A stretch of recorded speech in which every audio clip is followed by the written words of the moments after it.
assentam em três pilares: relações de Estado a Estado, entre o rei do Sião, o governo do Sião, e o rei de Portugal e o governo de Portugal. No caso da Índia, como sabem, a relação não era direta com o rei de Portugal, era através de uma figura, é por isso que se chama Estado Português da Índia. O Estado Português da Índia não é Goa da Mão e Diudo, que agora se falou por ocasião dos 50 anos da invasão e da anexação desse Estado Português da Índia pela União Indiana. O Estado Português da Índia é um conceito jurídico-administrativo que funcionou entre 1515 e 1961, que foi diminuindo imenso entre o Cabo da Boa Esperança, costa oriental da África, o Golfo Pérsico, as duas faces do subcontinente indiano, as duas costas, costa ocidental e costa do Coromandel, Golfo da Birmânia. As pessoas estão todas a ver o mapa: Golfo da Birmânia, Sudeste Asiático até ao Extremo Oriente. Este é o Estado Português da Índia. Quem era responsável pelo Estado Português da Índia era um senhor que estava em Goa, que era juridicamente um alter ego do rei de Portugal. Tinha poderes de um rei, de administrar justiça, de declarar a guerra, de fazer paz, ou pazes, como se diz isto, tratados com os potências locais.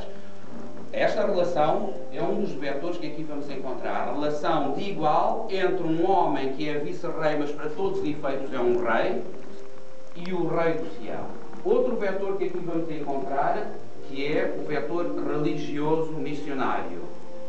Onde há portugueses, até ao século XIX, quer dizer que há católicos.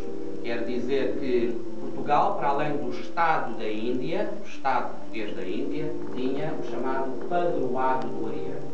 O que é o Padroado? É um direito que era dado pelo Papa ao rei de Portugal para ser o patrono, isto é um privilégio que se chamava privilégio oneroso, que custava caro.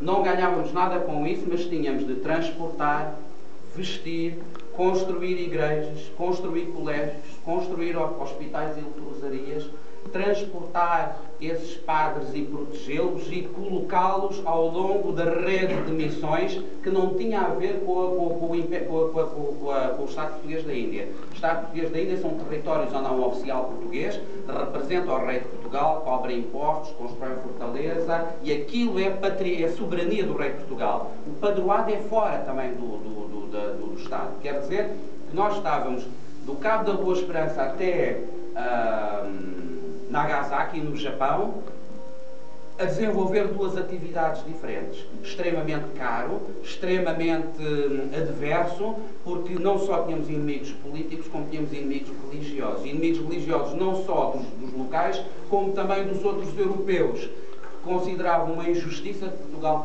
tivesse um monopólio.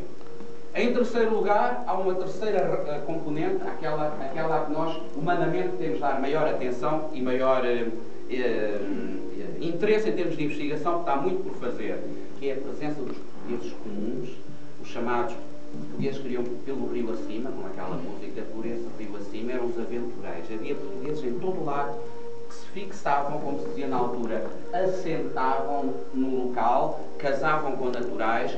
Os filhos nasciam católicos, que era a estratégia dos portugueses, onde se fixasse um português, casavam ou tinham filhos, os filhos nasciam a aprender a língua portuguesa, alguns hábitos, algumas características da nossa cultura, e a partir desse momento gerava-se aquilo que era o embrião de uma comunidade, a que por toda a Ásia se dava o nome de bandeiros. Havia bandeiros portugueses em toda a Ásia, fora da jurisdição do Estado Português da Índia. Daí fosse necessária a intervenção dos padres para os acompanharem.